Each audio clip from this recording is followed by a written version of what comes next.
2023년 6월 13일 성령 강림절후 둘째 주 화요일 거룩한 독서를 위한 성서 읽기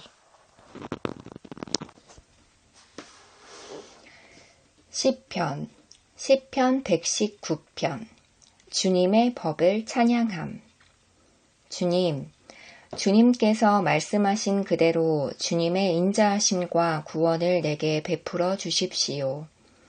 그때 나는 주님의 말씀을 의지하고 나를 비난하는 사람에게 응수하겠습니다. 내가 주님의 규례들을 간절히 바라니 진리의 말씀이 내 입에서 잠시도 떠나지 않게 해 주십시오. 내가 주님의 율법을 늘 지키고 영원토록 지키겠습니다.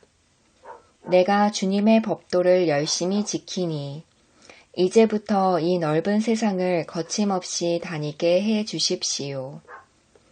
왕들 앞에서 거침없이 주님의 증거들을 말하고 부끄러워하지 않겠습니다. 주님의 계명들을 내가 사랑하기에 그것이 나의 기쁨이 됩니다.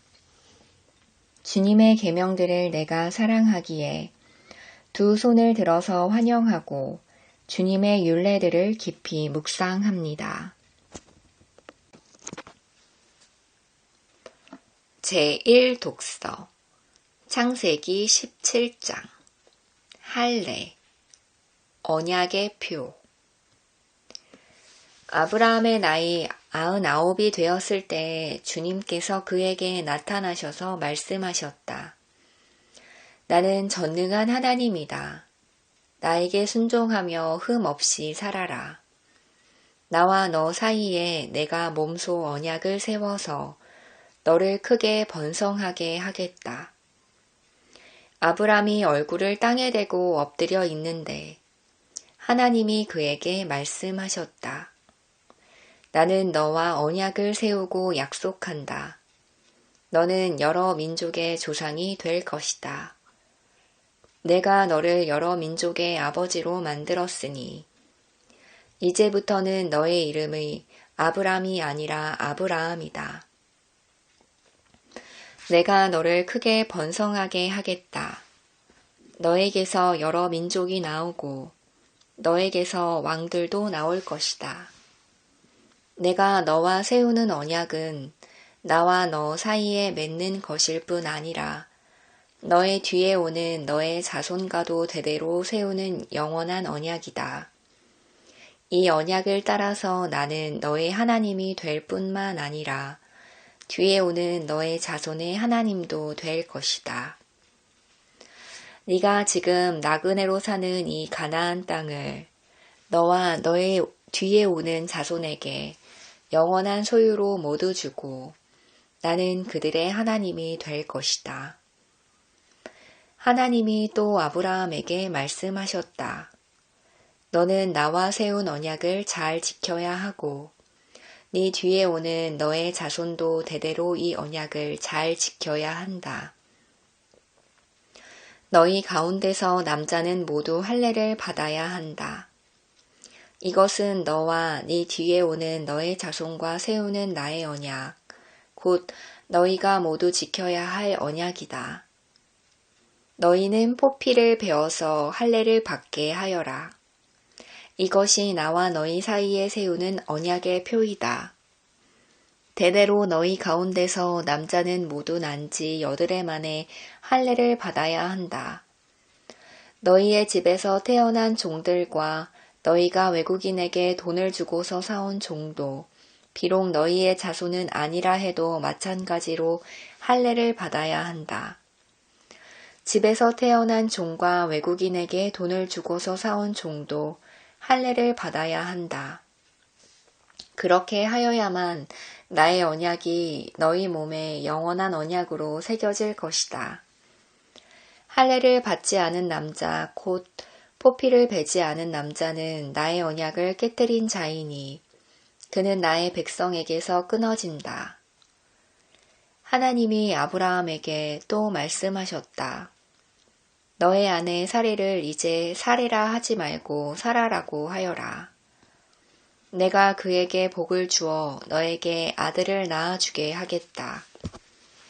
내가 너의 아내에게 복을 주어서 여러 민족의 어머니가 되게 하고 백성들을 다스리는 왕들이 그에게서 나오게 하겠다. 아브라함은 얼굴을 땅에 대고 엎드려 웃으면서 혼잣말을 하였다. 나이 100살 된 남자가 아들을 낳는다고? 또 90살이나 되는 사라가 아이를 낳을 수 있을까? 아브라함은 하나님께 아뢰었다. 이스마엘이나 하나님께서 주시는 복을 받으면서 살기를 바랍니다. 하나님이 말씀하셨다. 아니다.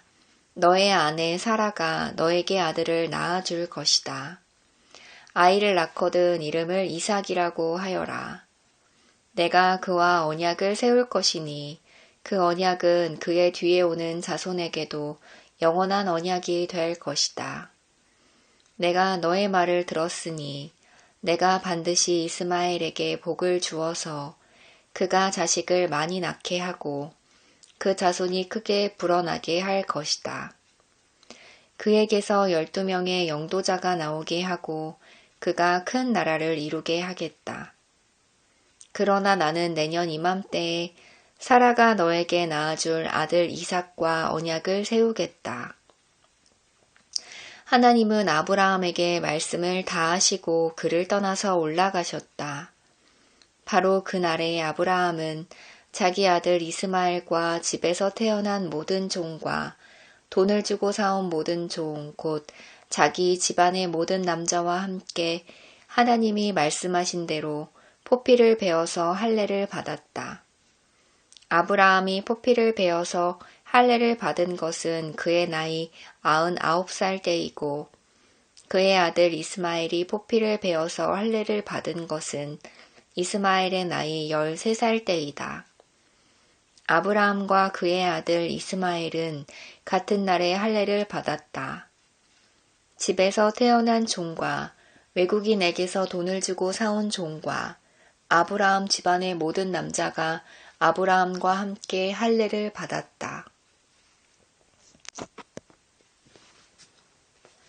제2독서 히브리서 13장 하나님께서 기뻐하는 제사 서로 사랑하기를 계속하십시오.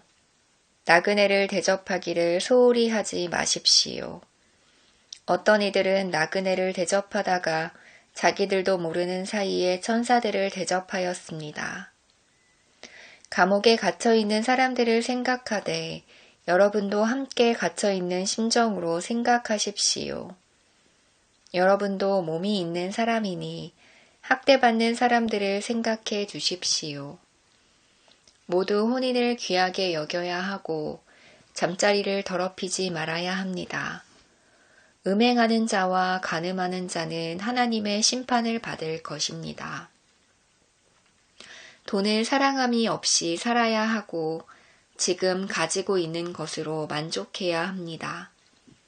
주님께서 친히 말씀하시기를 내가 결코 너를 떠나지도 않고 버리지도 않겠다 하셨습니다. 그래서 우리는 담대하게 이렇게 말합니다. 주님께서는 나를 도우시는 분이시니 내게는 두려움이 없다. 누가 감히 내게 손댈 수 있으랴. 여러분의 지도자들을 기억하십시오. 그들은 여러분에게 하나님의 말씀을 일러 주었습니다. 그들이 어떻게 살고 죽었는지를 살펴보고 그 믿음을 본받으십시오. 예수 그리스도께서는 어제나 오늘이나 영원히 한결같은 분이십니다. 여러 가지 이상한 교훈에 끌려다니지 마십시오. 음식 규정을 지키는 것으로 마음이 튼튼해지는 것이 아니라 은혜로 튼튼해지는 것이 좋습니다.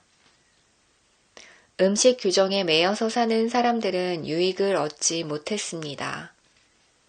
우리에게는 한 제단이 있습니다. 그런데 유대교의 성전에는 섬기는 사람들은 우리의 이 제단에 놓은 제물을 먹을 권리가 없습니다. 유대교의 제사의식에서 대제사장은 속죄 제물로 드리려고 짐승의 피를 지성소에 가지고 들어가고 그 몸은 진영 밖에서 태워버립니다.